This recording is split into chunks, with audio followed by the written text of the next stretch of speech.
नमस्कार मित्रों, मैं अभी लूनी नदी के किनारे बालोतरा में खड़ा हूँ। पिछले 3-4 दिन से ये मरुगंगा बह रही है, लोग उसका लुत्फ उठा रहे हैं। 20 सालों के बाद में 3 साल से ये नदी लगातार आ रही है। मैं 2-3 दिन से इस नदी को देख रहा हूँ और यहाँ पर किनारे पे आके एक बात को सोच रहा हूँ जो पिछले 15 सालों से मेरे दिमाग में नियमित रूप से चल रही है कि नदी का पानी आकर और बह के समुद्र में चला जाता है और इसके किनारों पर रहने वाले लोग इस पानी के लिए तरसते हैं। हमारे यहाँ के जनप्रतिनिधि जो नियमित काम है, सड़क इत्यादि के जो काम है, उनके ऊपर तो विशेष रूप से मूलभूत जो काम है उनके ऊपर ध्यान देते हैं, लेकिन मुझे लगता है कि कोई भी जनप्रतिनिधि रचनात्मक कार्यों के प्रति संवेदनशील नहीं है। मुझे लगता है कि यदि इस नदी पर 2-3 टुकड़ों में कहीं छोटे छोटे एनीकट बनाए जाए तो शायद आने वाले समय में आसपास के इलाकों में बहुत खुशहाली आएगी।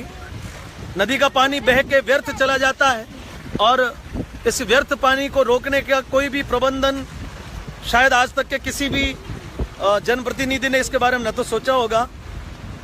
मेरा ये निजी विचार हर समय रहता है कि इस प्रकार में जो नदी में पानी आकर चला जाता है और वो जनता के किसी भी काम नहीं आता। 15-20 साल में भी एक बार नदी आए, यदि 10 साल में भी एक बार नदी आए और उसके पानी को रोक दिया जाए। लूनी नदी बहुत लंबी है और गोविंदगढ़ से प्रारंभ होकर ठेठ कच्छ की खाड़ी तक ये गिरती है। इसमें कहीं पर बहुत चौड़ी है, कहीं पतली है, कहीं गहरी है। श्रीनगर के आसपास ये नदी बहुत संकड़ी और बहुत गहरी है।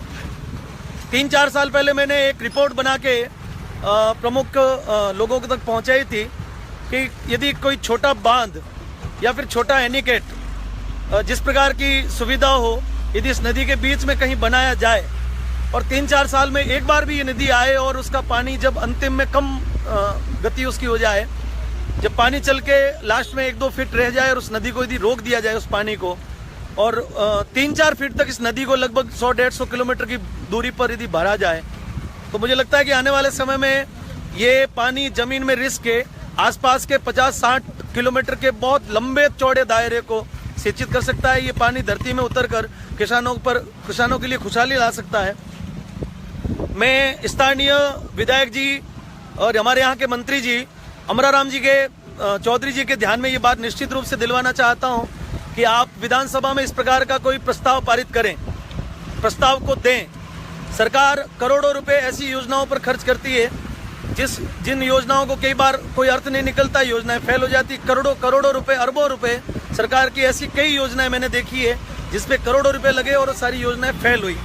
मैं तो ये कहता हूं कि फेल समझकर भी ये सफल नहीं होगी, ऐसा समझकर भी यदि सरकार इस प्रकार के कार्य में कदम बढ़ाए तो आने वाले समय में ये जनता उस जनप्रतिनिधि के भी गुण गाएगी और इस सरकार के भी गुण गाएगी।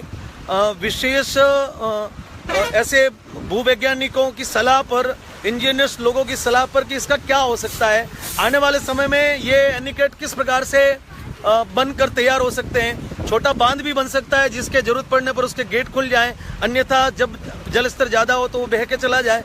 लेकिन अंतिम में जब 2-3 फीट पानी रहे तो उस पानी को रोकने की समुचित व्यवस्था राजस्थान सरकार को करनी चाहिए ताकि आने वाले समय में ये पूरा क्षेत्र हरा भरा हो जाए।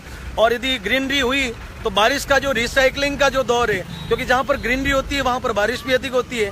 और ये मेरा निजी विचार भी हो सकता है, मुझे लगता है कि कई लोग इस बात से असहमत हो सकते हैं, लेकिन इस बात को यदि उचित मापदंड पर वैज्ञानिक लोगों के साथ में बैठकर, इंजीनियर्स लोगों के साथ में बैठकर इसकी चर्चा की जाए तो शायद ये आने वाले समय में एक बहुत जबरदस्त ऐतिहासिक कदम होगा। मैं यहाँ के विधायक श्री अमराराम जी चौधरी जी से एक बार फिर इस प्रकार की मांग करता हूं अपनी ओर से कि इस प्रकार का प्रस्ताव आप एक बार विधानसभा में रखें। सड़कें बनाना, नालियां बनाना, खालियां बनाना, ये सारे काम तो मूलभूत कोई भी विधायक करवाता है और आप भी करवाते होंगे, दुनिया में और भी करवाते होंगे।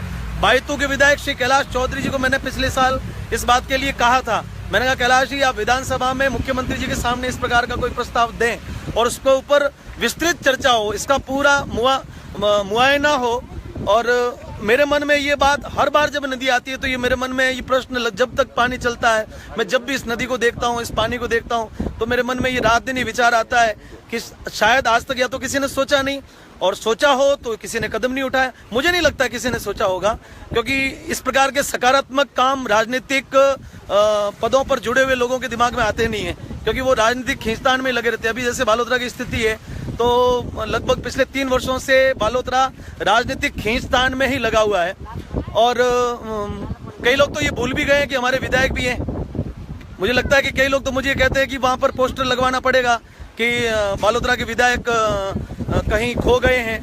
तो विधायक बनने के बाद में लोगों के बीच में रहे ऐसे विधायक की आवश्यकता है हमारे को। मेरी अमराराम जी से कोई शिकायत नहीं, मैं उनका बहुत सम्मान करता हूं, लेकिन अमराराम जी जिस पद को रखते हैं, जैसी वरिष्ठता विधानसभा में ये रखते हैं, और मैंने जिस बात को अभी निवेदन किया, इस बात को बहुत समुचित ढंग से यदि विधानसभा में पहुंचाया जाए तो शायद आने वाले समय में जो ये मेरा सपना है, और ये मेरा सपना जो है वो यहाँ से लगाकर गुड़ामालानी तक के और उधर पाली से लगाकर बालोतरा तक के हजारों गांवों के लोगों का सपना है। इस मरुगंगा को रोककर एक बार समृद्धि की ओर इस राजस्थान को ले जाने का ये मेरा विचार था। यदि कहीं त्रुटि रही हो तो मैं आप सभी से क्षमा चाहता हूँ। मेरे मन में जो विचार उठे मैंने आप लोगों तक पहुंचाए। बहुत बहुत धन्यवाद, सभी को राम राम।